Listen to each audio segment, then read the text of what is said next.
Once again, Assalamu alaikum wa rahmatullahi wa barakatuh to everybody that has joined this webinar. Bismillahir Rahmanir Rahim. Alhamdulillahi Rabbil Alameen wal akibatu lil muttaqeen wa jannatil muwahhideen wa ala udwana illa ala dhalimin. Rabbi shrah li sadri wa yassir li amri wa qul lisani yafqahu qawli. We pray that Allah subhanahu wa ta'ala grants us the ability to disseminate information that is going to be factual, that is going to be beneficial to everybody that is on this call, inshallah, for the benefit of the Hujjaj embarking on Hajj 2026, 1447 Hijri. First of all, alhamdulillah, we make shukr to Allah subhanahu wa ta'ala who has given us this opportunity to have registered on this Nusuk system. But before we start with the table of contents and the discussion for the evening, one needs to appreciate the different iterations that Hajj has gone through over the years. In the days gone by when our forefathers were going for Hajj, 3 to 4 months is the time that they spent in the Kingdom of Saudi Arabia. And thereafter it started diminishing down to about 8 weeks and 9 weeks, and diminishing down from 6 weeks to 5 weeks to 4 weeks. But regrettably, on this new Nusuk system, there is going to be a maximum of 4 weeks or 21 days or 14 days minimum that a Haji can travel to the kingdom for Hajj. We're going to provide as much information as we can insofar as this process is concerned, in order for people to understand the structure around how the navigation relating to the... Just excuse me for 1 sec, please. The navigation relating to the selection of your packages now that you have done the necessary in terms of securing your registration and having it audited, etc. So just from that perspective, inshallah, we make dua that Allah subhanahu wa ta'ala grants success and grants goodness in this whole process that is going to unfold before us. I'm going to share my screen, and I'm sure everybody will be able to see it. It's a document that has been shared publicly by SAHUC through its various platforms, and it basically talks to the understanding and navigating around the Nusuk Hajj and experiencing the journey, inshallah. The table of contents, Hajj 2026 timelines, the funding of your digital wallet, your flights, your Hajj packages, your types of packages, the Mina camps, Makkah and Mina, Madinah accommodation, and the Hajj package pricing. Now, whilst we do not have complete pricing for 2026, we've been given indications of a guide, and this guide is basically to assist the Hujjaj in this regard. I'll understand that there'll be a tremendous amount of questions that need to be asked, and I'm going to perhaps ask everybody to just wait until we conclude the program so that we can then take the questions and answer them accordingly, inshallah. So the first and most important aspect relating to this Hajj 2026 is the timelines, so the tentative timelines. According to the Ministry of Hajj in the Kingdom of Saudi Arabia and the service provider companies, packages are going to be released for viewing only, inshallah, on the 4th of January 2026. Now, when we say inshallah, we hope, inshallah, that there is going to be no delays and no undue process around this, this release. So, Rafika, we will make sure that we share this document. Yes, no problem. It has been shared on our platforms, but let's just talk through the process. So, inshallah, on the 4th of January 2026, we're going to see the packages being released by service providers. On this particular point, we have seen comments being made by some, operators from South Africa who are associated with service providers, indicating, inshallah, that, it may even be delayed until the 15th of January. That being said, it may be those operators, service provider companies in Saudi Arabia that are going to be delayed. Not everybody is going to be delayed in this regard. Your digital wallet should be activated by now, once you've done the necessary auditing process, and as a result of which you'll have at least 30 days or 31 days within which you can actually fund your digital wallet, meaning transferring money from South Africa into your digital wallet in the kingdom. This is a very important process. You do not want to be found wanting come the 4th or the 5th of February, when the purchasing period comes about and you do not have sufficient funds in your wallet. You need to ensure that your wallet is pre-funded, and that pre-funding needs to be done well before the 4th of February, inshallah. Additional packages for release would probably come after the 15th of February, and that would probably be the second tranche of process in the event, majority of people around the world do not get the opportunity to be accredited or to secure their packages in the first tranche around the 4th. Let me just talk through the 4th of February at this particular point in time before we go further. It is said that at that time, when the purchasing period opens, it normally takes 10 minutes, 15 minutes before the system shuts down. Right now, according to the service provider companies, in excess of 400,000 people have registered globally on the B2C, which is the direct Nusuk system, in order to try and secure between 40 and 55,000 spaces, that are available through this medium for Hajj 1447, 2026, inshallah. So people need to just be aware of these issues and aware of the process. Everybody on this call should have passed the audit process already on their Nusuk platform. If you haven't, perhaps send an email to SAHUC, let one of the ladies, or call the office on Monday, inshallah, which should be open on Monday again after the December holiday period, where our offices, Cape Town, Durban, and Johannesburg, will be able to assist any queries in relation to registration that may still be pending out there. Funding your wallet, there's two mediums by which you can do that. One is the credit card process, the other is the bank transfer. Now, please note that each bank has its own restrictions in terms of cross-border limitations of your funding, and one needs to be very, very clear that you are within the confines of the South African Reserve Bank exchange control policies that will allow you to transfer funds into that e-wallet, inshallah. A bank transfer through your bank should take between 3 to 5 days.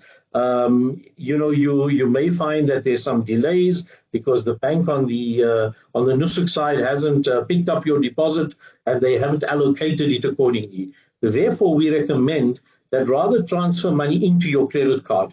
Let your credit card go into a credit balance.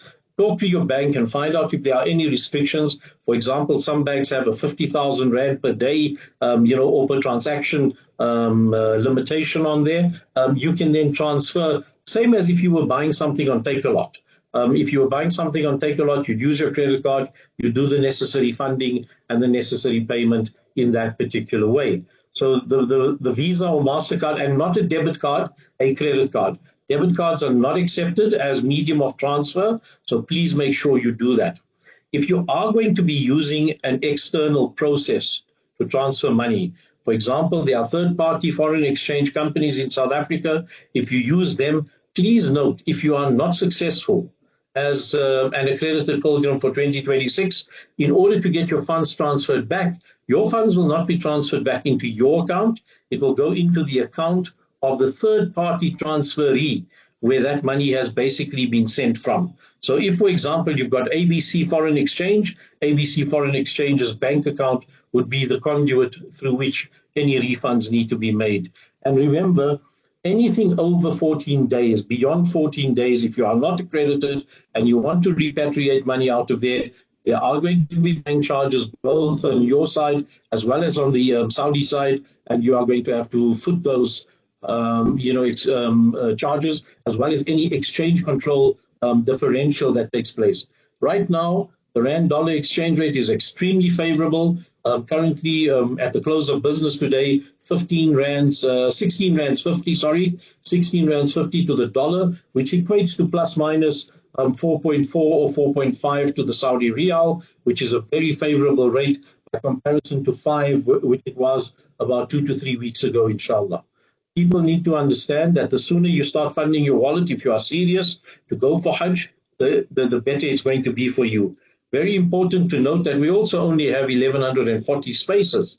And as a result of that, it is not only for first-time Hujjaj, it is open to everybody, repeats as well as first-timers. So there is going to be a big bun fight to try and get to those accreditations as fast as possible. as possible. Regrettably, when we look at the system that we had before, which was known as B2B, SAHUC protected the first-time pilgrim and made sure that the first-time pilgrim had preference in this whole process. Unfortunately, we are dictated to by the Kingdom of Saudi Arabia with regards to the process on B2C, and we have to fall within that category, as they have been doing for the last 3 years in a worldwide situation. Secondly, when we look at flights, one needs to look at two things. There are two types of flight selections on the system. One is the group flights that come with your package, and the other is a separate flight through the GDS system, also in the Nusuk system, but you could have a delay as a result of trying to select your flights on the GDS in order to find a preferential flight for you.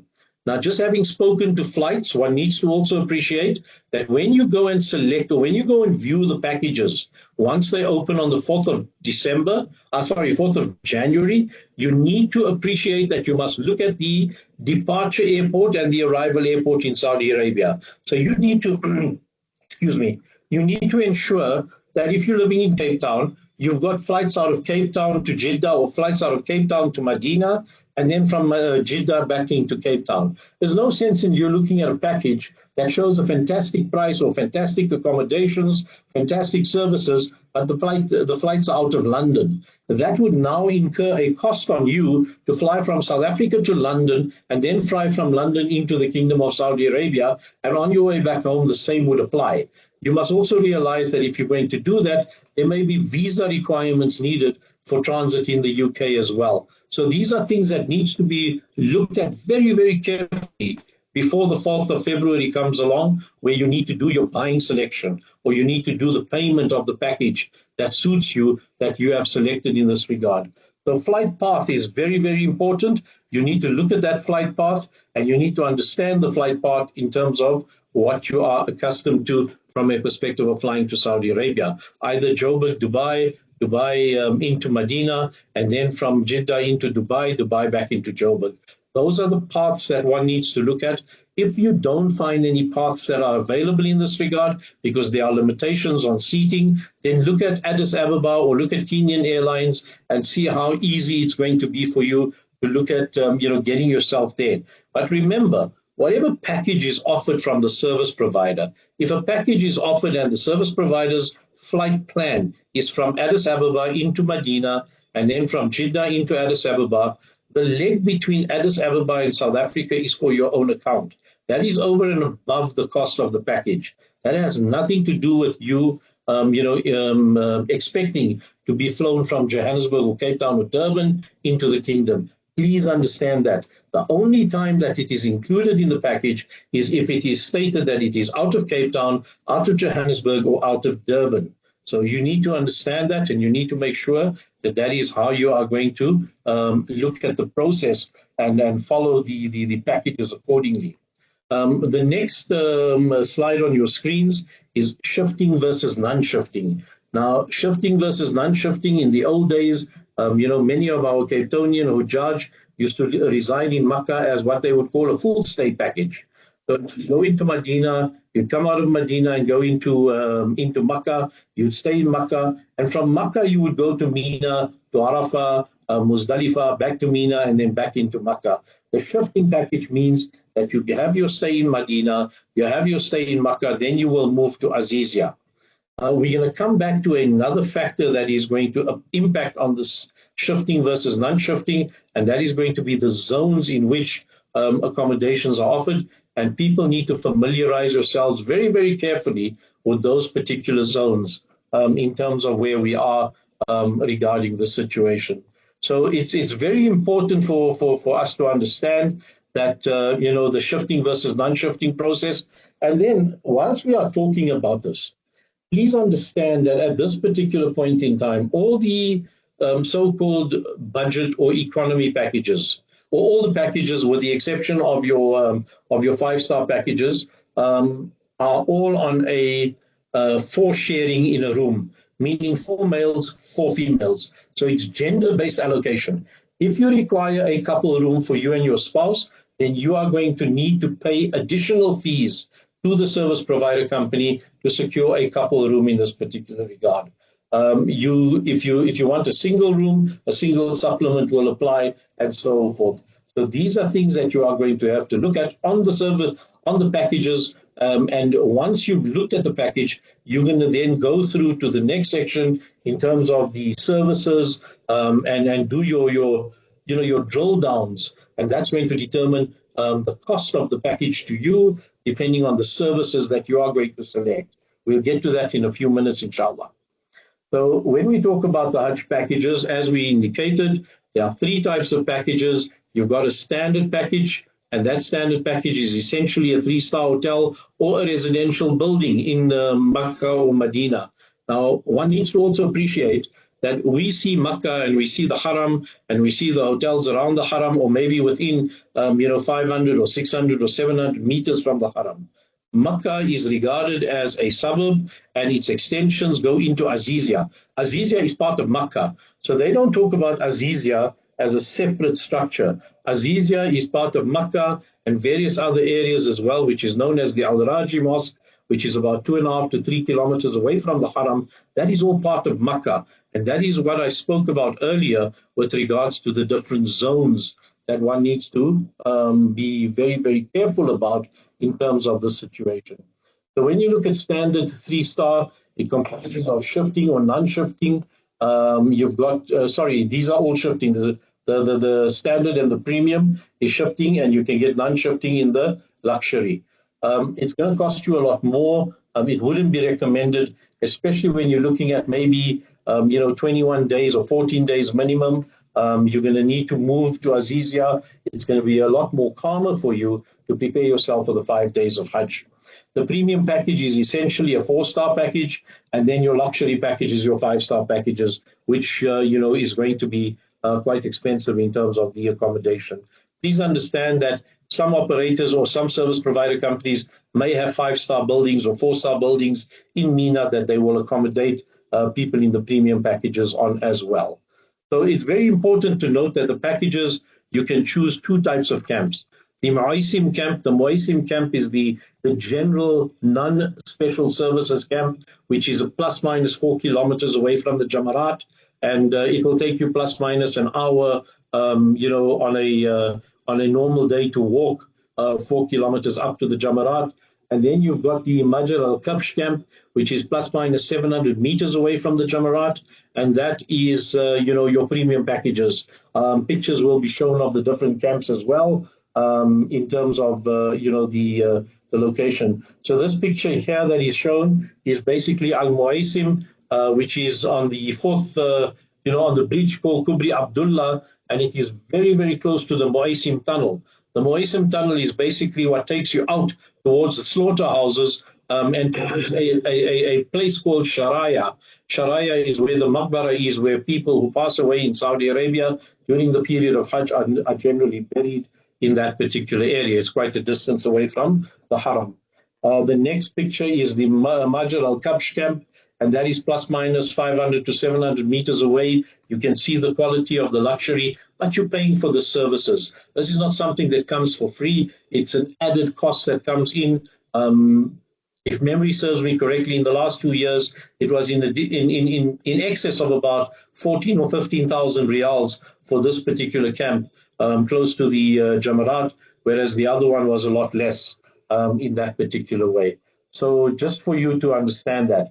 Now, very important is the zones that I spoke about earlier. Zone A, as you can see, and I'm going to show it here, Zone A is immediately around the Haram.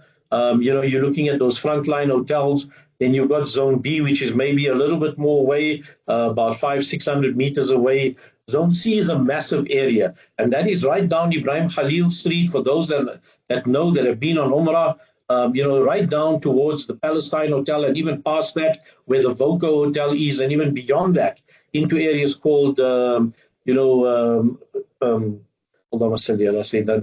some suburbs right down. Kakia is one of the suburbs that is down in the bottom end of that particular Zone C. And then Zone M is essentially what borders Muzdalifah going in, what borders Mina going into Muzdalifah and into Arafah. So you're talking about Azizia, which is separated into Shamaliya and Junubiya. and that is generally in Zone M. So if one looks at a budget package, you could have your budget package in Makkah in Zone M. So you stay in Medina, you come into Makkah, they put you into a hotel in Zone M, and they either shuttle you in and out where they can, to the Haram. Alternatively, you have to find your own, transport in and out of the Haram area. So this is very, very important for you to understand. Zone M is a no-go.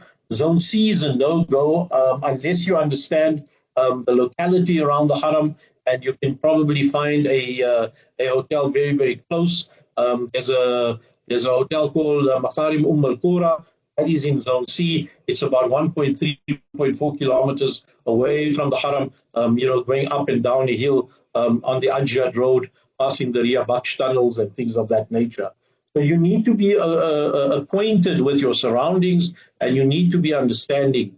Please, and I implore you, do not hesitate to reach out to us. If you don't have an understanding of where the location is, if there's a hotel, Google it.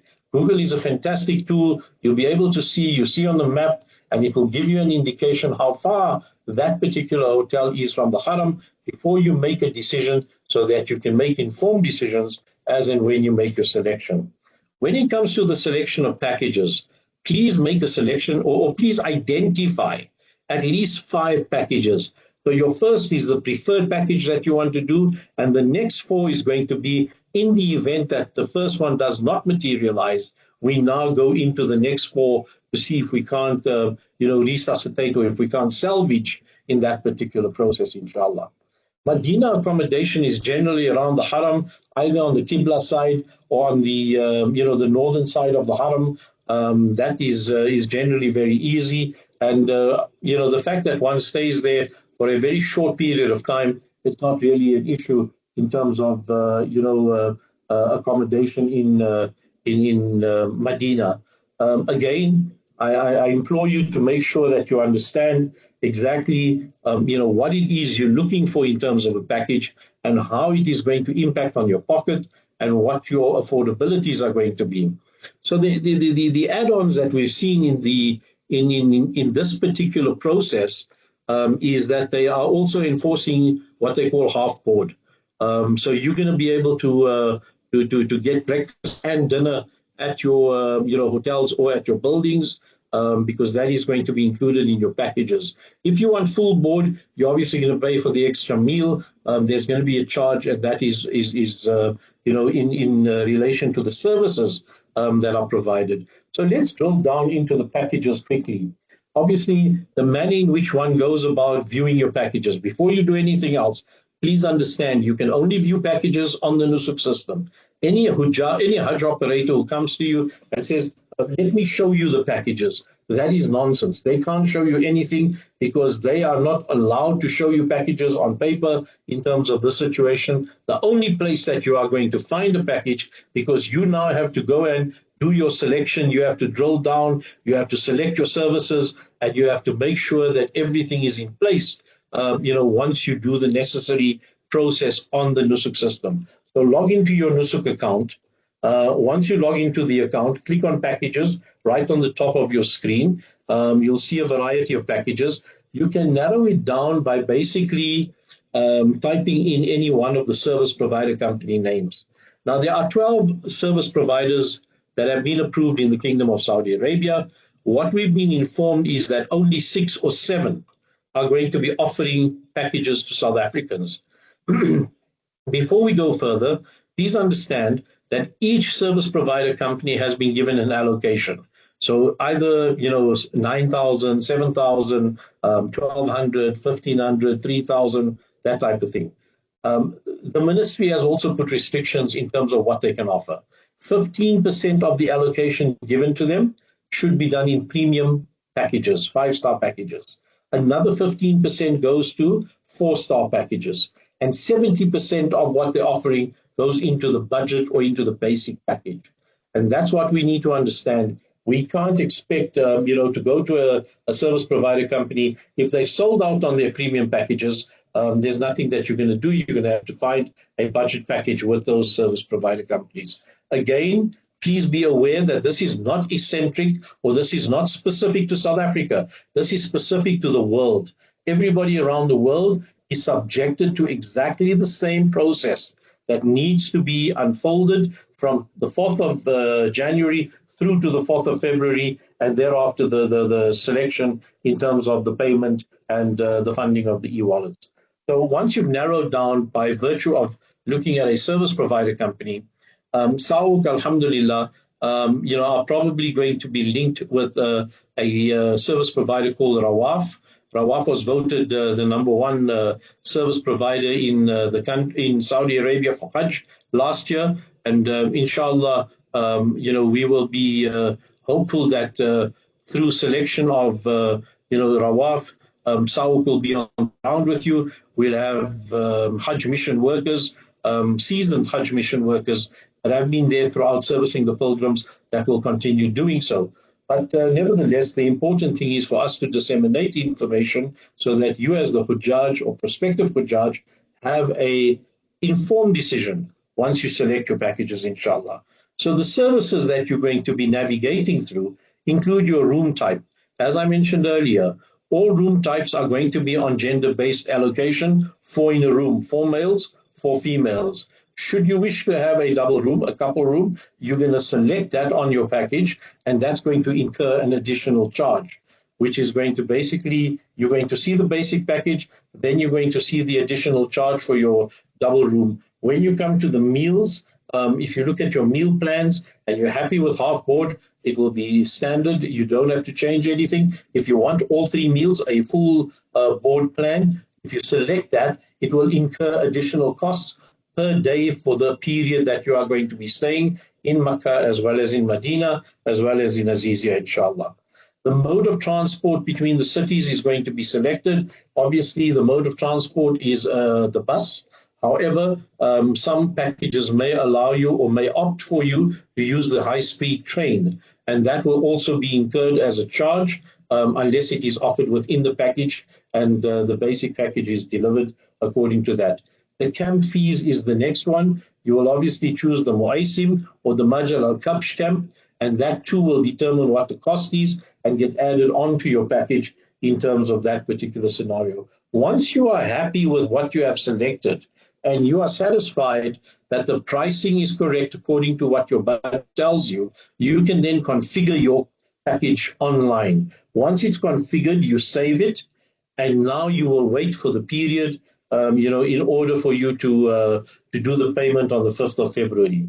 The other step before the payment period comes is the flight plan, as indicated. Make sure that you look at packages that have got a South Africa to Saudi Arabia flight plan and not packages that are either out of Europe or out of the United States or out of Timbuktu. You do not want to find yourself wanting in this regard where you have missed a flight as a result of you not realizing that you've chosen the wrong flight plan in this particular way. So please be very, very cautious in this regard. As indicated, you can either do it in the group process or you can click on GDS, which is also on the Nusuk system, and you can then go and select your own flight and put it into your flight plan in that particular way so that it encompasses your complete package, and the configuration of your package will then be complete, inshallah. That will then give you the finalization of your choices, and you will then be able to ensure that all the necessary payments are done according to the structure of your package configuration on the 5th of February. So important, to rewind, but I'm sure we're going to do this in the questions and answers. I think it's imperative for people to understand there's been a lot of information. We don't want to do information overflow. So I'm going to now ask Yasira to open for questions, and we'll start answering questions as a result, inshallah. Jazakallah khairan for your attentiveness, and we hope and pray, inshallah, that Allah subhanahu wa ta'ala grants you Hajj Makbul wa Mabrur, and Allah subhanahu wa ta'ala grants us the ability to serve you in a manner that is befitting to the guests of Allah for His pleasure, inshallah. Jazakallah khairan. Assalamu alaikum wa rahmatullah. Before we go on to the questions and answers, I've just been advised, inshallah, that there will be awareness programs in all the cities to assist the pilgrims with navigating through the packages and also to that they understand how to proceed. But details will be sent via the social media platforms, and inshallah, please be on the lookout for that as well. We may dua that Allah subhanahu wa ta'ala makes it easy for everybody, inshallah. Jazakallah khair. We have a question here from Naz on the on the chat. Can we get an indication on price brackets? It's very difficult for me to give you an indication on price brackets because you need to configure your own packages. However, if we look at packages or if we look at pricing indications from last year, we're talking about excluding flights for basic packages plus minus 25,000 riyals. So one needs to look at that particular ballpark. Obviously, with the rand dollar exchange rate being stronger, it will probably be beneficial for people who are going to transfer funds into their wallets now, and they can benefit from the exchange rate strength in this particular regards, inshallah. Faika, yes, inshallah, we will either live stream or we will have recordings of the programs, the awareness programs for people that are outside of the country, inshallah. Jazakallah for that question. Show of hands if there's a question, or otherwise just put it on the chat and we'll respond accordingly.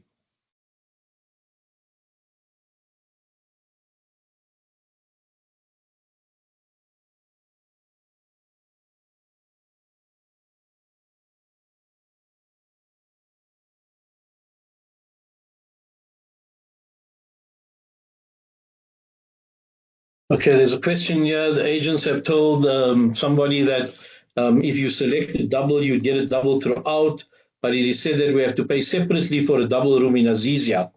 I think that if you're going to select a double, there's going to be a double paid, the price is going to be paid as you indicate throughout. I don't think there's going to be a separate charge for Azizia. We will have to double check that because, again, rooms in Azizia as well as Makkah and Madinah are gender-based. Inshallah, we'll revert back to you. If you can tomorrow, not tomorrow, on Monday, just leave your details with our office and we'll revert back to you with regards to that, inshallah. Jazakallah. Atiya says it's mentioned 5 or 6 providers will be teaming up with SA. Can you provide us with a list of these service providers? Inshallah, we'll get that list.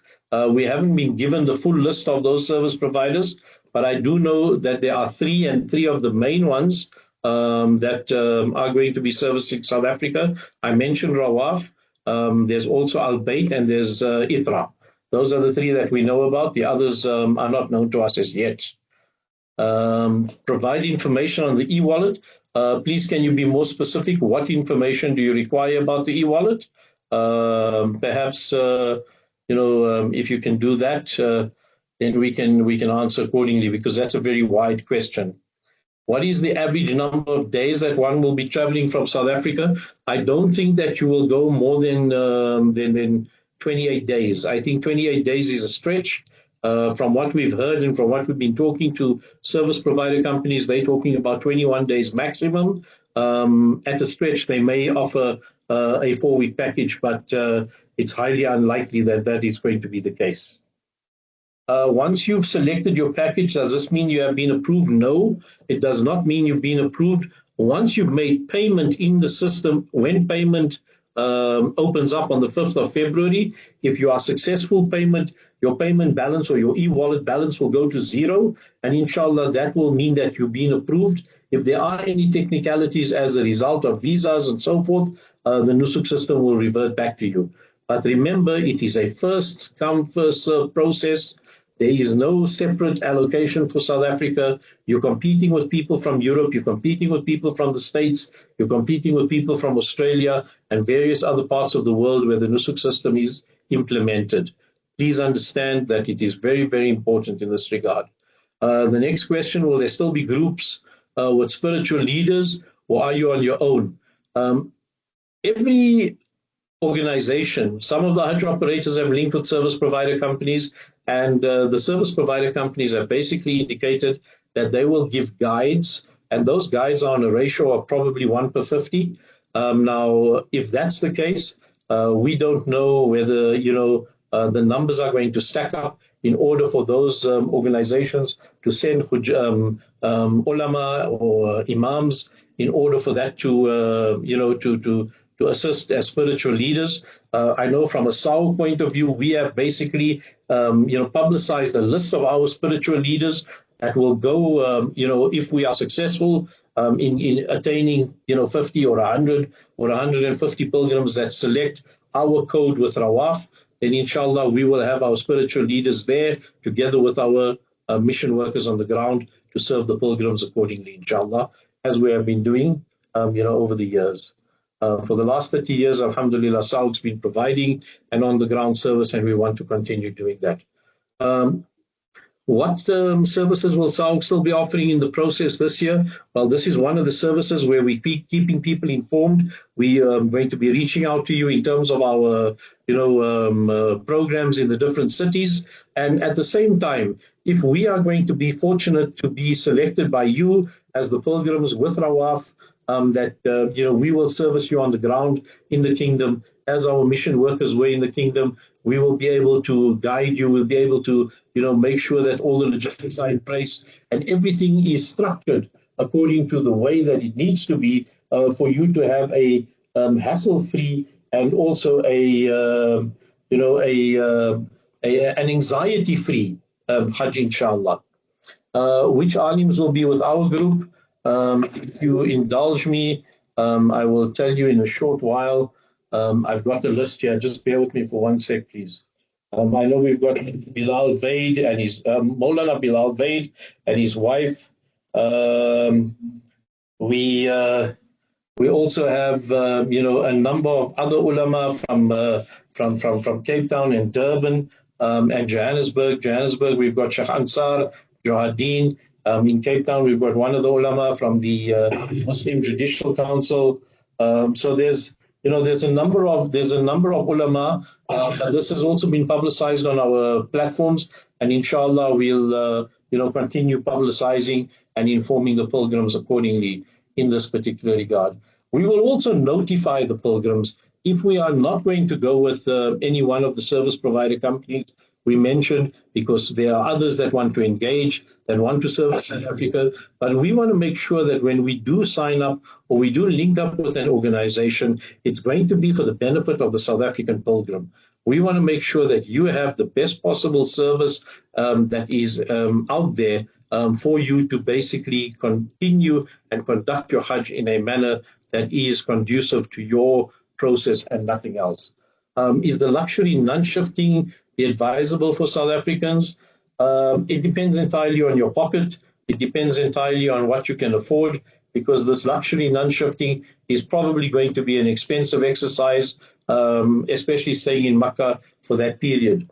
One needs to be understanding of the fact that there are 3 periods in the Kingdom of Saudi Arabia for Hajj. You've got the low season, which is the early period of Zil Qaidah, and that is where the big groups, or shall we say the B2B Hujjaj would come in, your Indonesians, your Malaysians, your India, Pakistan, Nigerians, they come in on that particular basis. Then you have the shoulder period, which is from the 20th of Zil Qaidah through to the 30th of Zil Qaidah.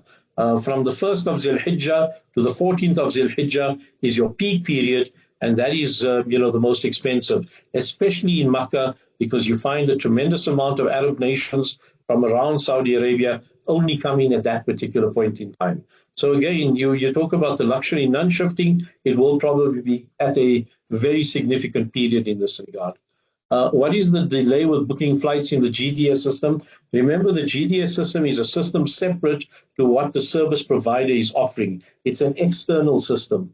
So if you look at the GDS system and you look at your flights, you now need to bring it into line with your dates of your accommodation. When you go and scrutinize your packages and you look at your packages, you'll then be able to see that, okay, I'm coming in on such and such a date. So when I go to the GDS system to look at my flights, I need to ensure that it links up to the dates of my arrival in Medina. You can't arrive a day earlier or a day later, because then you are going to be, out of pocket with regards to where you are, and you will not be allowed into the country a day earlier because your accommodation contract does not allow you to do so, inshallah.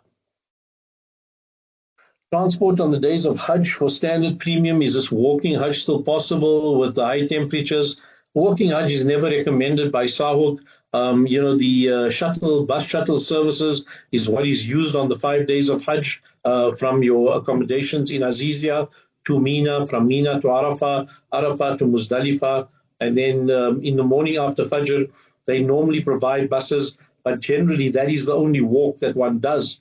Is to provide to walk from Muzdalifah into Mina for the pelting of the Jamarat. And then getting to Makkah for your Tawaful Ziyarah, that is at your own cost, unfortunately, because I'm sure you understand 2.5 to 3 million people, the chaos that ensues, and the costs escalate quite considerably. We know of people that paid up to 500 riyals to jump onto the back of a motorbike to try and get them to Makkah during that time. So exploitation, unfortunately, is the order of the day, and one just needs to be street savvy in order to avoid that situation at all costs, inshallah.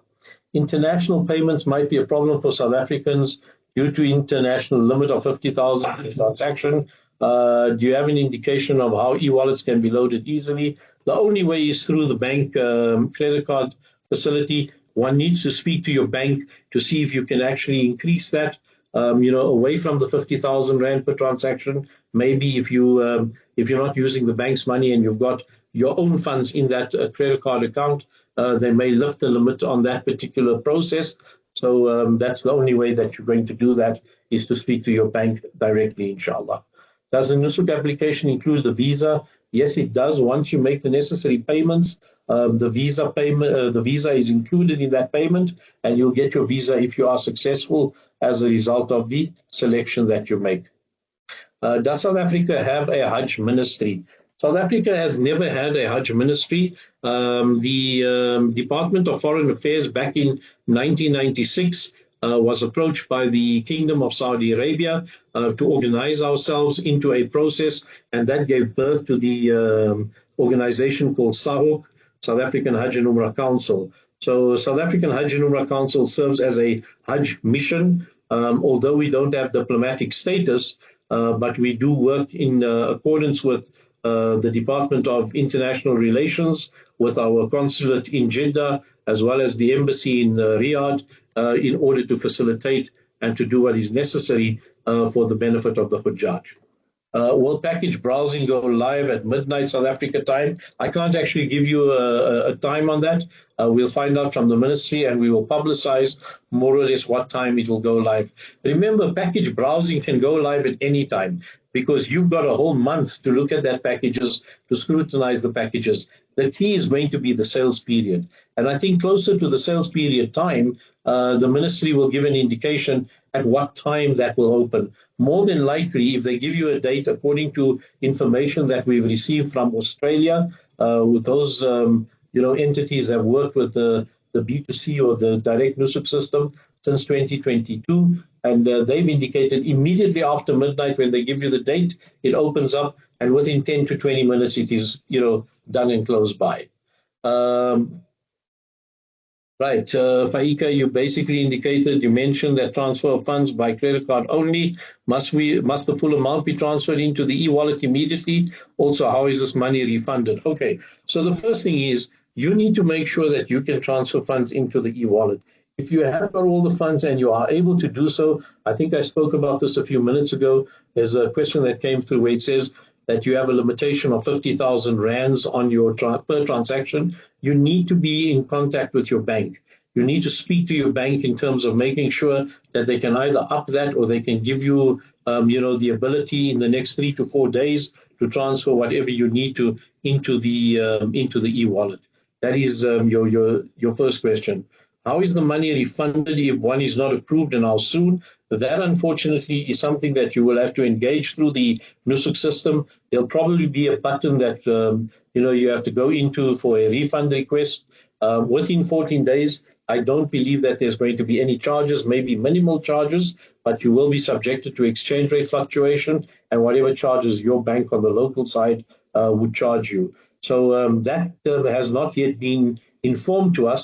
I think that will only be told to us closer to the sales time or to the purchasing time in order for us to understand that, and we will revert back accordingly, inshallah.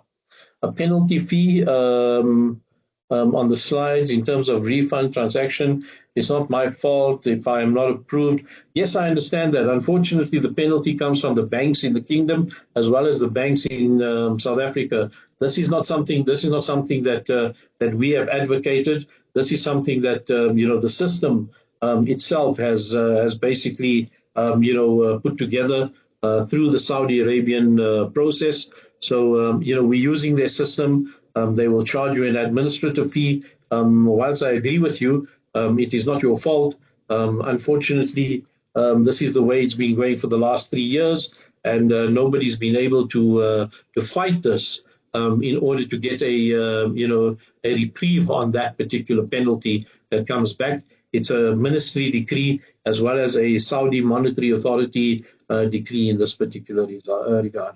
Ziyaras included in packages. Basic ziyaras are obviously if you want additional ziyaras, and that is why when we spoke about the services, ziyaras are included under that service. So you will basically select it.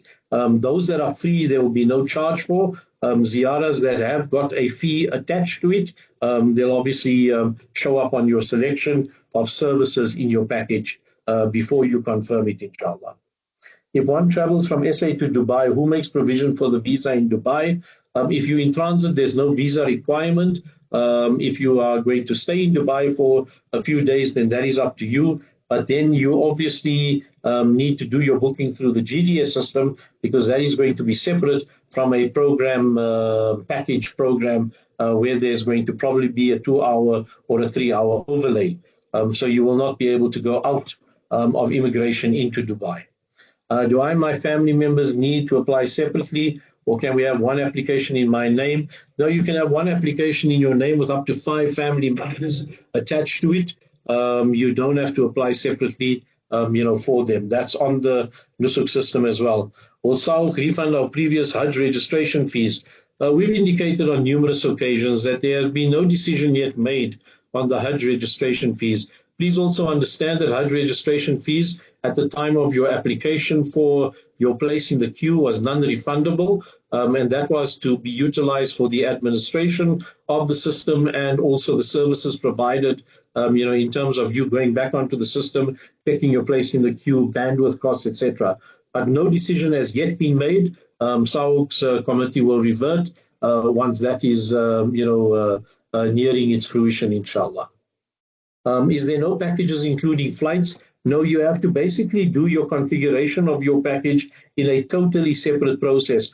So there is a drill down, and the transparency of every service provided is basically structured within that package provision. And hence flights is also one of the drill down labels on your package selection, inshallah. A preloaded credit card is better. Yes, that is correct. The same ladies asked the question. Do we only need to use credit card for the e-wallet? Can we use debit cards? No, debit cards are not allowed. Only credit card or a bank transfer. So in other words, if you do an international bank transfer from FNB, ABSA, or any one of the banks in the country, that will be accepted, but not a debit card payment on the Nusuk system, please. Only credit cards, Visa and MasterCard. What was the delay of the booking flights, GDS? I don't think. And Naz, I think if you can, perhaps just reach out to the office on Monday, and I'll take this further with you as a discussion. To explain it now is going to be quite a long process, and I think there's still a number of questions in regards to the GDS system. Jazakallah. I may not have heard correctly, but the payment process open and close within 20 to 25 minutes based on fee. Yes, that's correct. So you need to understand, Sister Zeenat, that 400,000 people have applied on the system for Hajj this year. And that is from America, from Canada, from Europe, from the United Kingdom, from Australia, from South Africa, and various other parts. Okay. where the B2B or the B2C or the Nusuk system, is in place. In the UK, they had a quota last year for 3,500. Within 10 minutes, that quota was finished. The system locked for the UK. Remember, South Africa has 1,140 spaces. So as soon as that 1,140 is going to be complete, the system will lock for South Africa. And that will be the first tranche. We pray, inshallah, that 14 days thereafter, the kingdom opens a second tranche. And that will give South Africans a second opportunity to go back in to try and select packages. And hence we said earlier, select 5 that you may be able to, be comfortable with. So that if in the first tranche, your first or second choice is gone, you still have another 3 choices that you can actually look at if a second tranche of accreditation is open, inshallah. Will service providers be in charge of any medical services which Hajj may need? What will happen is they'll probably have a triage or a very basic service, within camps. But if there's any requirement to go to a hospital, they will basically do the necessary and, get an ambulance or get you to the hospital in that particular way. Remember, in the years gone by, SAHUC provided primary healthcare service. We did what was necessary. If it needed to be escalated to a hospital, the Hajj operator used to take the pilgrim and, get the pilgrim to the hospital and assist in that regard with a referral letter as well, inshallah. Can I add my parents as family members holding an Indian passport? Provided they've got permanent residence certification in South Africa, you could probably do that. If they don't have permanent residence and a South African naturalized ID, then unfortunately they're not going to be eligible to come onto the system, via South Africa in that particular regard. Jazakallah khairan. I think we've come to the end of the questions, on the chat. We appreciate all the questions, and we hope, inshallah, that it was adequately answered and informative in every respect that it is meant to be. And we make dua that Allah subhanahu wa ta'ala grants every single one of you the opportunity to, go and perform Hajj, inshallah, and, to make dua for the ummah, because that is the most important in this particular regard, is that our ummah is bleeding throughout the world. We make dua for the ummah and make dua for the people of South Africa as well. Once again, Jazakallah khairan. Wassalamu alaikum wa rahmatullahi wa barakatuh. We're going to complete this session with the recitation of Surah Al-Asr. Bismillahir Rahmanir Rahim. Wal Asr. Innal insana lafi husr. Illa alladhina amanu wa amilu salihat. Wa tawasaw bil haqqi wa tawasaw bis sabr. Sadaqallahu al-aliyyul azim. Wassalamu alaikum wa rahmatullahi wa barakatuh.